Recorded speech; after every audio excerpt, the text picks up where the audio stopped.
feel free to actually follow along because I have some demos if you want. The link's there at the bottom. If you can see that, yeah. Should be able to, assuming the internet allows it. My name's Cameron. I am an engineer at Box. I work on the Preview and View API teams, which both use Crocodoc's document conversion technology to render documents in HTML. And my main job is building like a world-class document viewer on top of this in JavaScript. Here's an example of one such viewer. It's it used to be a PowerPoint presentation. Now it's HTML and SVG, and it can be embedded in any web page. We use HTML, CSS, and SVG to render documents. So can you do everything with HTML and CSS? The answer is no. This is a nice little SVG demo with flying boxer copter. So why do we choose SVG? SVG provides different functionality that isn't available in simple HTML and CSS. For example, like blending, clipping, drawing paths. It's also a web standard, so it makes it really portable, and it'll just work in any standards-compliant web browser. It's also very lightweight because it's text, so it can be compressed, which is really good for mobile devices. And SVG offers really high rendering quality. It has crisp edges at any zoom level, and you can basically zoom infinitely. So here's some examples of things you can do in SVG that you can't do with just HTML, like strokes and fills, although you can do text and images in HTML, obviously. Here's some more complex graphics operations. For example, clip paths. As you can see here, I'm enabling and disabling them. Masking and transparency groups, or blending. As I mentioned, zooming is really amazing in SVG. So as long as you're not embedding a bunch of rasterized images, your SVG content can zoom in really, really far, or essentially infinitely, and retain crisp edges. So one question you might have is, why didn't we choose Canvas for this? Canvas actually provides all of these graphics operations that SVG provides. So the reason we didn't is it's actually more complicated to render in Canvas because you have to use JavaScript. Although our viewer obviously uses JavaScript to render or to embed SVG in a page, it's not absolutely necessary to embed our converted documents because you could just embed the SVG files directly into your page. And then, another thing with Canvas is every time you want to zoom or resize the pages, you'd have to redraw them, whereas SVG just scales automatically in the browser. And then we've also found serious stability issues on mobile devices when using Canvas. There are interesting solutions that use Canvas to render documents in the browser, and one of which is PDF.js. They're doing some really cool stuff, but for our purposes, SVG was just a better fit. So there are several ways to actually embed SVG content in HTML. Image tag or CSS background image are like the basic approach. Inline SVG. And I'll talk about the difference between true inline SVG and DOM parser, because there's a serious difference. And then object iframer embed tags. So the three things that we ran into when embedding SVGs into HTML were performance and stability. One of the big things is like zooming and scrolling performance. We want the user experience to be really snappy for our users. And another thing is stability on mobile devices. We can't go around just crashing Safari. Another thing is we have to be able to include externally linked assets in our files. For example, fonts and style sheets. And be able to modify this text before it's embedded. And then the third thing is the browser loading indicator. Some embed methods actually cause a loading indicator to spin every time you embed a page, and that's not acceptable in our viewer. So I'll talk about a little bit about performance. Performance is by far the most complicated and hardest issue we ran into with SVG. As you might imagine, if you have a complex document, it results in a complex SVG file through our conversion process. We do offer some, we reduce complexity a little bit in the conversion, but we can only do that to some degree because without affecting rendering actual quality. And so in order to provide a fast user experience, we do lazy loading and unloading of our pages while the user's scrolling through and viewing the document. Some embed methods are better at this sort of thing than others, and I'll get into that later. And then, again, memory issues in mobile browsers, like certain embed methods cause performance issues and memory issues on mobile browsers, and we can't go around just crashing people's browsers. So I'll talk a little bit about external assets. The reason we use external assets in our files is, if you think about a document, most of the time, every page in a document will probably use roughly the same set of fonts. If the fonts were all embedded separately into each SVG document, each SVG file would be way larger than it should be. So we reference the same assets in each and then just load them from the cache every time an SVG page is loaded. It is possible to base 64 encode them into the SVG files, but this can be bad for performance when downloading the assets if the content doesn't need to be there if you can just load it from the cache. And then because we actually use these external assets, we need to occasionally modify the SVG text on the fly so that we can change the URLs to these assets. For example, adding query parameters for authentication purposes. Here's an example of an SVG, the same SVG file embedded two different ways. You can clearly see that the images aren't loaded and the fonts aren't loaded properly in the one on the right. And I'll get into which embed methods actually work for external assets. So finally, the spinner. If you can see this, the spinner is firing up in the left corner, like every time we're actually loading a page. So this is our viewer using the embed method that actually causes the spinner to happen. This is like really, really annoying and jarring for the user. So it's something that we tried to get rid of. So back to the embed methods. Let's take a look at the image tag. So the image tag is interesting. I mean, SVG is an image format after all, so it makes sense to be able to use the image tag to embed SVG. Look, it even supports animations. This is kind of creepy, though. So unfortunately, there's no external assets in images. They just won't be loaded, and it's for security purposes. No browser is ever going to change this. So the solution we originally came up for this was, why not just download everything else separately in JavaScript, base64 encode it into a giant nested data URL, and then throw that into the image?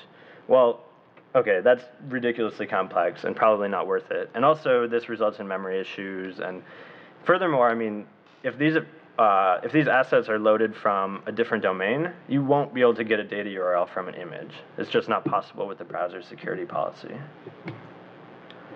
So image isn't going to work for us. What about inline SVG? Inline SVG is really promising. It's part of the HTML5 specs, so it'll just work in standards compliant browsers, and it works in IE9 up.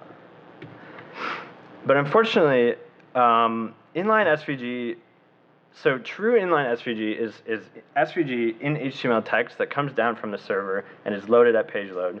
It renders through the browser's threaded HTML parser, which is not the same as what happens when you use DOM parser to actually parse this text. This is kind of confusing, but what happens is, since we're loading pages dynamically in our viewer, we have to use DOM parser because that's basically the only way to embed this content inline. And when you use this method, it's parsed synchronously, and it causes the UI to lock up, especially with really complicated SVG files. So there's like, in JavaScript, the threaded HTML parser, at least in Chrome, and I'm pretty sure not in any browser, it's not supported. There's no way to access it. But There are actually 2 Chrome issues that are trying to address this. So here's an example of our document viewer embedded with the DOM parser. So you probably can't even tell, but I'm trying to scroll right now. This performance is just miserable. Let's try this same document with an iframe method.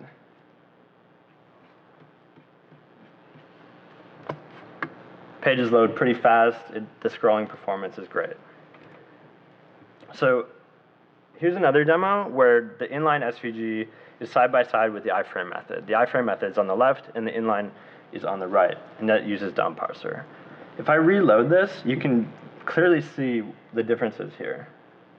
The one on the left might look like it takes longer to render, but the one on the right actually locks up the UI while it's rendering. So definitely the one on the left is more preferred here because it doesn't lock up the UI for scrolling. If you're embedding these pages into the DOM while your user is scrolling, it will definitely lock up the page. So inline SVG, it looks really promising, but unfortunately it's not quite where we need it to be for our purposes. So let's look at the object embed or iframe. So these 3 tags in my testing are essentially the same thing. There's not really any difference here. Firefox likes object tags more than iframes for performance, but I'm not even sure if that's true. It just seems like that.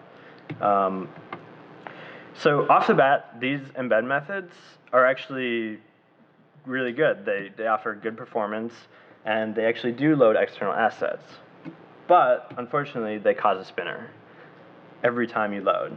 And since the content is loaded directly from the source or data attribute on these objects, you can't actually intercept the text and modify it before you load.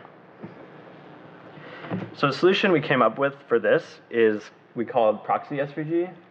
And essentially what happens is we have a little script that I'll get to in a second, but we just take that script, put it into a script tag inside like an SVG string, put it into a data URL, and then embed the object with that. And that script runs inside the object. So I have a little illustration here to show exactly what that script is actually doing. So here's viewer.js. It's happy and it's in its Chrome frame. Let's assume it's already downloaded the SVG text, modified it as necessary, and it's ready to embed the SVG content. So it creates this proxy SVG object like I just showed and appends it to the DOM. Now, the script is going to run inside that SVG object as soon as it's loaded. So what it does is uses the post message API to send a message back to the viewer saying, hey, I'm ready. And then the viewer handles that message, sends back the SVG content in another post message. Then Proxy SVG takes that SVG text, puts it into itself using DOM parser, which works for performance reasons here because it's in a different object. I'm not sure why actually, but it must be rendered in a different UI thread. And then sends a message back saying it's done, and it's got its nice SVG content there. So this solution actually works really well, but it's very complicated. And unfortunately, it doesn't work in Internet Explorer at all, because Internet Explorer does not allow JavaScript to run inside of data URLs. So we obviously had to come up with a new solution, and it turns out we came up with the hardest solution first. Proxy.svg was just overly complicated for some reason, but document.write is actually a much better solution. You create an empty iframe with source equals nothing or about blank, and it turns out the browser's security policy considers this the same domain. So you can actually directly access that iframe's content window from the parent frame. So you just call document.write with the SVG text and write it directly into that frame. Something like this. It's pretty straightforward. In this example, the HTML header is just a little bit of HTML and CSS to make the iframe not have a margin around the body and stuff like that. But otherwise, it's just the straight up SVG content. So This solution works really well in Chrome and IE, but there's actually a bug in Firefox and Safari where the defs tag in SVG just gets completely ignored. I have no idea why. But the defs tag for us is actually really important because that's where we actually define our images. And we define them using data URLs. But in order to use these images, we use the use tag in SVG. And this way, we can actually reuse the same base64 encoded image throughout the document. So if an image is used more than once in a document, you don't have to include the same base64 encoded image more than once in the file. So this is very important for us to have. Also, document.write, for some reason, Firefox is the only browser that causes a spinner whenever you call document.write. Who knows why? So the final solution we came up with, which solves both of these issues, for lack of a better name, I called direct proxy. It's kind of a combination of proxy SVG and document.write methods. Basically, depending on the browser, you just create a proxy SVG-like object. But in Safari, since you can use document.write without causing a spinner, you write a script directly to the frame. In Firefox, you use a data URL and encode the script like that, because Firefox actually allows direct access to data URLs because it considers data URLs the same domain. Firefox is the only browser that does that. And then you call this script directly from the parent window. So this is sort of a simplified version of what that script looks like.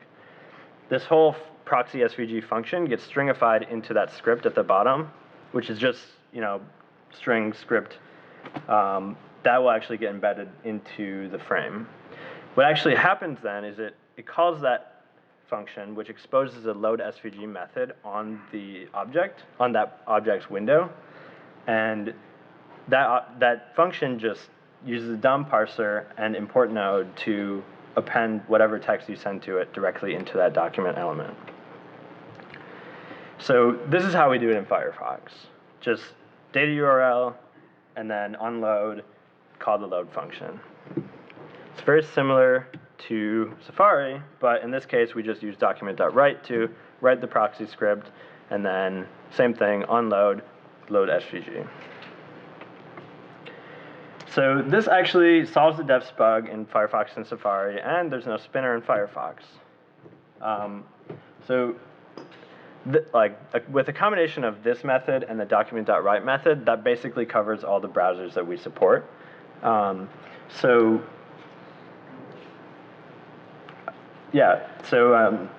are the different embed methods that we use, and unfortunately, it would be nice if we could just use something simple like inline SVG, and it would just work and be performant, but inline SVG is just not quite where we need it to be here. It's actually all I had. It's kind of a short talk, but I'll be available for questions. Yeah? Are your slides going to be available? Yes, actually. So if I go back to the beginning, they are available at this address. Hard to see. Oh, is it? Sorry. It's, all right. Let me just make it bigger. Oh, that didn't work. Whoa.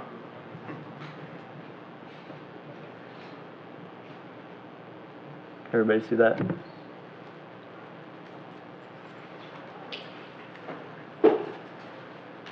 Yes?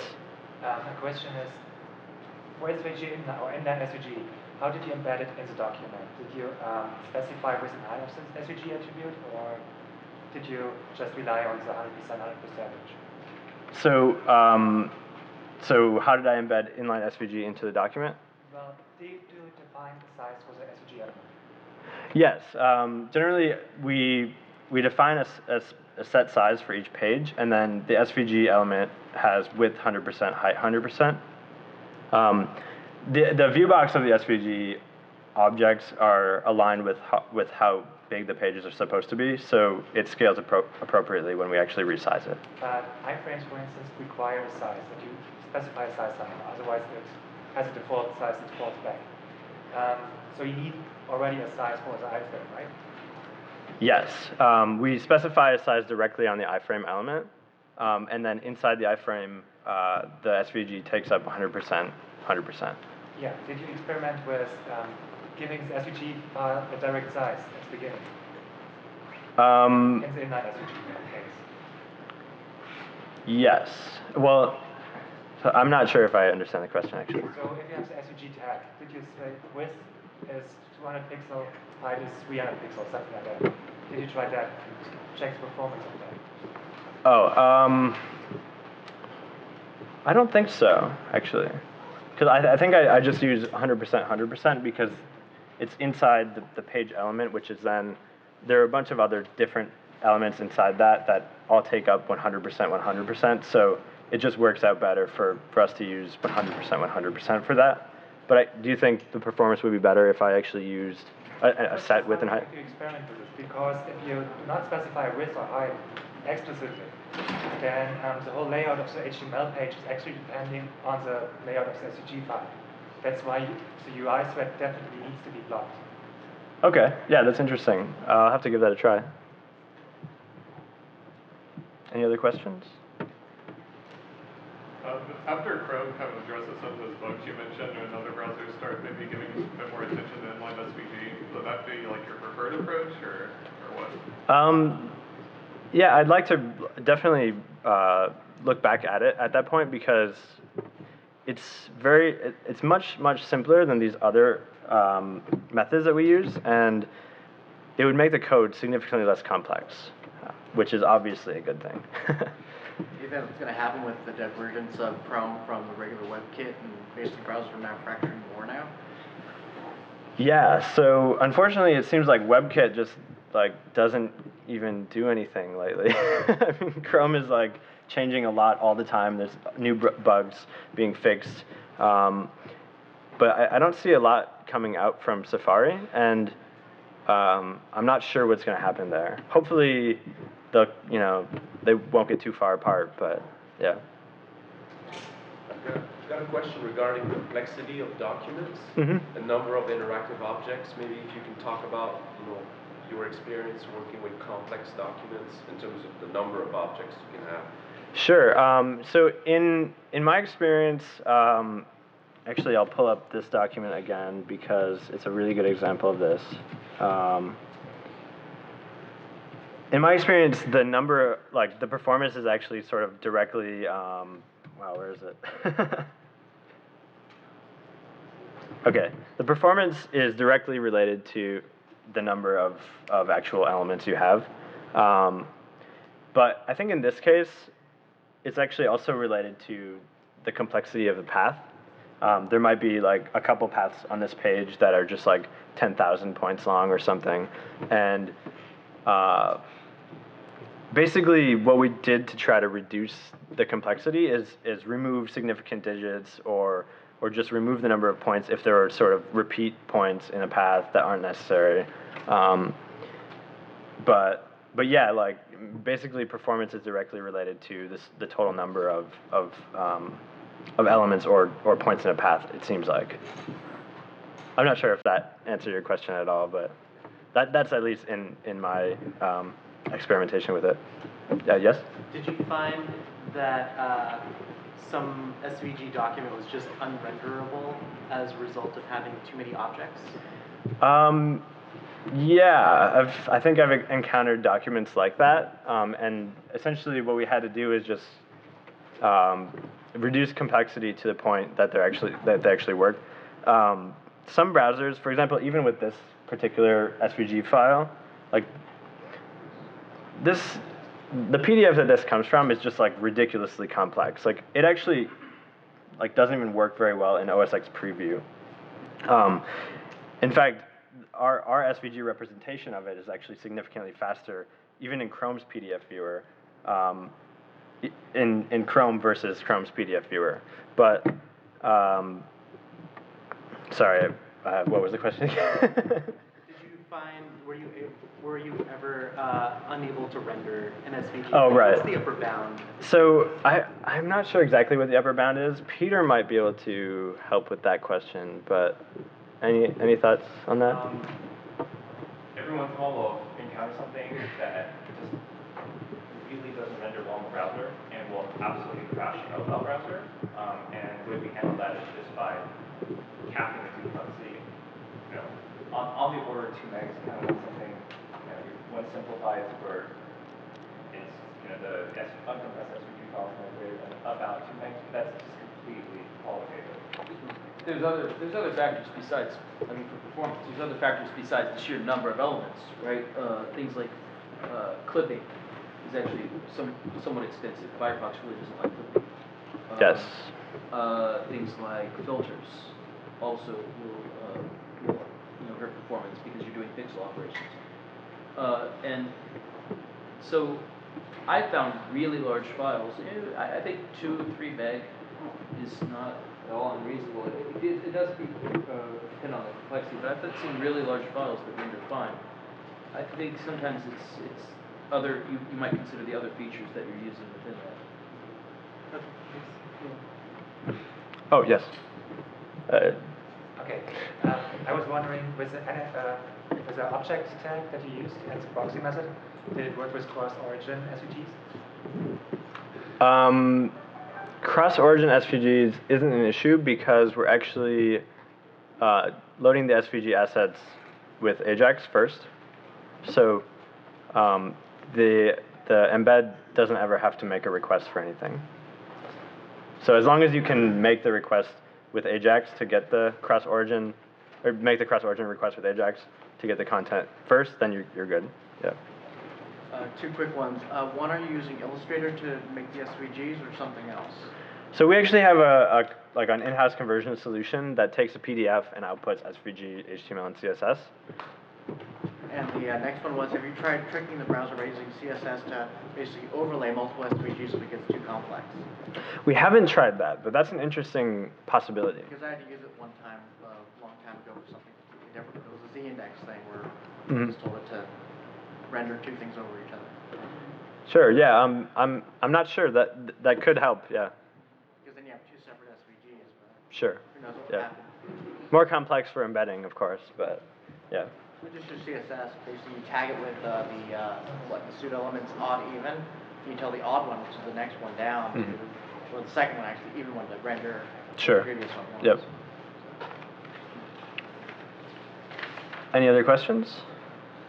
So a lot of the reason you did some of these workarounds seems to be quirks in the browsers. Yes. And do you have a pretty good idea of what some of those, in other words, if we could fix those quirks in the browsers, would using SVG be more straightforward, I guess is the Yeah, I think so. I mean, one of the biggest things that's like, doesn't seem like an issue, but is like a huge issue for us is the loading indicator spinning every time you embed an object, right? Because, you know, we would consider just like embedding everything in one, not having external assets at all, if the loading indicator was there, just to make complexity much lower, because really all you have to do in that case is just put the object in an embed tag and then you're good, you know, or sorry, an object tag. But you know, every time you do that, the spinner fires, causing, you know, really annoying issues there. But there are other things too, like, I don't know, after that it's mostly performance, but yeah, if performance of inline SVG was way better, then I would probably definitely use that. Is this inline scrolling example that you had in your slides, is that a public zone? Is it what? Is it public? Is it public? Yeah, this one. Yeah, this whole slideshow is public. Everything, all the demos are available, so you can see how that works. So the code that actually runs this is it's run by our document viewer, what we call viewer.js. That actually will be open source. It's not yet because it's still in development, but once it will be open source as part of the Vue API at Box. So that will eventually be available. Right now, the code is obfuscated, but look out for it in the future if you're interested.